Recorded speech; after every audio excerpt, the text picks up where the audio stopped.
बिस्मिल्लाहिर्रहमानिर्रहीम। Once again welcome to my YouTube channel, this is Mohammad Shafiq. बच्चों आज हम सीखने जा रहे हैं अर्हेनियस इक्वेशन क्या है, व्हाट इज़ अर्हेनियस इक्वेशन। बच्चों मैं आपको ये गारंटी से कहता हूँ, अगर आप ये वीडियो 5-6 मिनट की देखते हैं तो आप इस काबिल होंगे जो अर्हेनियस इक्वेशन है ये आपके माइंड से कभी बाहर नहीं जा सकेगी, क्योंकि ये थोड़ी सी मैथमेटिकल स्टेप्स हैं। मैं बहुत ही आसान तरीके से समझाने की कोशिश करूँगा ताकि आप समझ सकें। बच्चों ये जो अर्हेनियस इक्वेशन है इसको सबसे पहले एक स्वीडिश केमिस्ट था जिसका नाम था स्वेंटे। क्या था? स्वेंटे अर्हेनियस। क्या था? अर्हेनियस। उसने 1889 के अंदर इस इक्वेशन को बयान किया। अब ये इक्वेशन हमें बताती क्या है भाई? इक्वेशन दी है, उसका मकसद क्या था?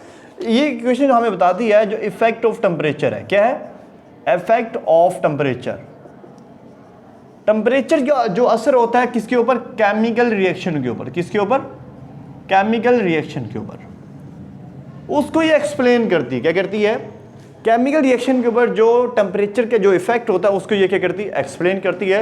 ये जो बहुत इंपॉर्टेंट टॉपिक है, ये हमारे एफएससी पार्ट 1 का जो चैप्टर 11 का जो टॉपिक है अर्हेनियस इक्वेशन है। ये लॉन्ग क्वेश्चन बहुत इंपॉर्टेंट है, काफ़ी टाइम पेपर में आ भी चुका है। बच्चों इसका जो इक्वेशन वो क्या हमारे पास इसकी इक्वेशन है k is equal to A E minus E A over R T. तो ये हमारे पास इक्वेशन है जो कि अर्हेनियस इक्वेशन है। इसको हमने मैथमेटिकल स्टेप्स के हवाले से डिराइव करना है। बस हमारे पास के क्या होता है? ये केमिकल रिएक्शन कांस्टेंट होता है। के रिएक्शन कांस्टेंट होता है, इसको अपने माइंड में बैठा लें। ए अर्हेनियस कांस्टेंट है। ई आपका जो बेस होता है नेचुरल लॉगरिथम का वो होता है।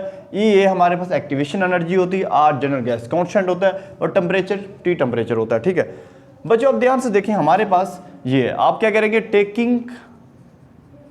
Taking natural logarithm on both side. ठीक है, आप दोनों साइड पे क्या करेंगे? जो नेचुरल लॉगरिथम उसको आप क्या करेंगे? टेक करेंगे। L N K is equal to L N A E minus E A over R T. ठीक है बच्चों, आपको पता है जो लॉगरिथम का जो रूल है, जो कानून है, वो ये हमें बताता है। इसको आप एज इट लिखेंगे। log k is equal to, जब मल्टीप्लाई हो रही होती है उनको आप क्या करते हैं? प्लस कर देते हैं। क्या करते हैं? उनको आप बच्चों प्लस कर देंगे। ये प्लस हो गया। ठीक है, तो log e minus E A over R T. ठीक है, अब बच्चों आप क्या करेंगे? आपके पास इसको आपने एज इट ही राइट डाउन करना है। log a, अब आपको पता होना चाहिए जब log में कोई पावर होती है, पावर क्या होती है? शुरू में आ जाती है minus E A over R T. ठीक है, और ये क्या है? log e है। बच्चों आपको पता होना चाहिए जो log ई ए होता है ये 1 के बराबर होता है। तो L N K is equal to log A minus E A over R T. तो ये इस एल एन की ई की वजह ये 1 के बराबर होता है। आप क्या करेंगे? इसको एज इट ही लिखेंगे। तो ये बच्चों हमारे पास एक इक्वेशन आ गई है। अब हमने इस इक्वेशन को जो कॉमन लॉगरिथम होता है उसके अंदर हमने इसको क्या करना है? कन्वर्ट करना है। बच्चों आपको पता होना चाहिए जब भी हम क्या करते हैं नेचुरल को कॉमन में लेके आते हैं तो ये क्या होता है? नेचुरल लॉगरिथम होता है 2.303 कॉमन लॉग के बराबर होता है। हम क्या करेंगे? दोनों साइड पे इसको मल्टीप्लाई करेंगे। एल एन की जगह पे हम ये लिखेंगे 2.303 लॉग है, और ये हमारे पास के है कि एज इट आ गया इज इक्वल टू, इसकी जगह पे हमारे पास क्या है? 2.303 है, और लॉग है हमारे पास आगे ए है, और ये माइनस ई है, एज इट आएगा minus E A over R T. ये हमारे पास बच्चों की आ गया एज इट ही आ गया। ठीक है, अब बच्चों आप क्या करेंगे? बहुत आसान टेक्निक है हमारे पास। अब हमने इसकी 2.30 ये जो नंबर है कांस्टेंट नंबर, इसको हमने ख़त्म करना है। तो ख़त्म कैसे करेंगे? इसको हम क्या करेंगे? डिवाइड करेंगे। इसी के ऊपर डिवाइड करेंगे।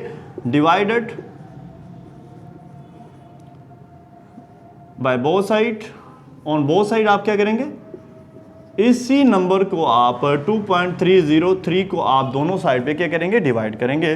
बच्चों जब मैं इसको डिवाइड करूंगा दोनों साइड पे तो आपको पता है ये क्या हो जाएगा? कैंसिल हो जाएगा। 2.303 over 2.303 log a minus E A over, इसको इधर भी हम क्या करेंगे? डिवाइड करेंगे।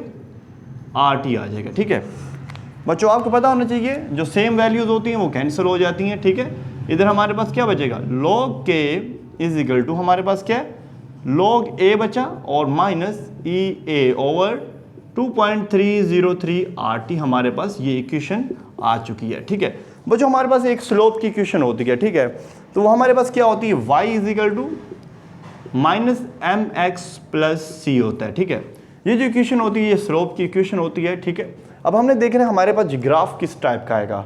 ठीक है, अब ये जो हमारे पास एक तो कांस्टेंट होता है, ये हमारे पास कांस्टेंट सी है और ये हमारे पास क्या है, एम एक्स है।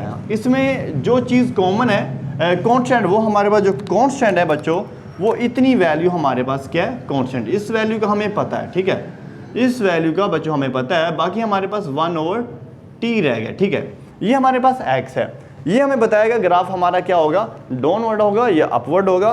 बच्चों आप देखें इधर ध्यान से, इसका आप स्क्रीनशॉट ले लें, जल्दी ले लें। ओके, अब इसका जो ग्राफ है बच्चों वो ध्यान से देखें किस टाइप का बनेगा।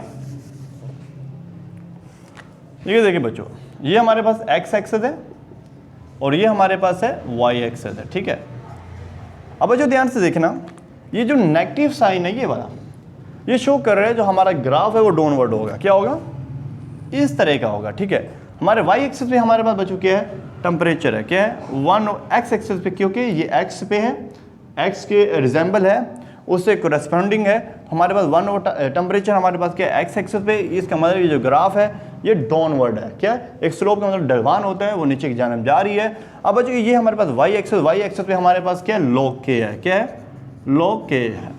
बच्चों आई होप सो कि आपको ये वाली इक्वेशन इंपॉर्टेंट जो इक्वेशन है, जो एग्जाम पॉइंट ऑफ व्यू के हिसाब से बहुत इंपॉर्टेंट है, पेपर में बहुत दफ़ा पेपर में लॉन्ग क्वेश्चन आ भी चुके हैं, समझाओगे। आगे होके मिलते हैं नेक्स्ट टॉपिक तक के साथ, तब तक अल्लाह हाफिज़।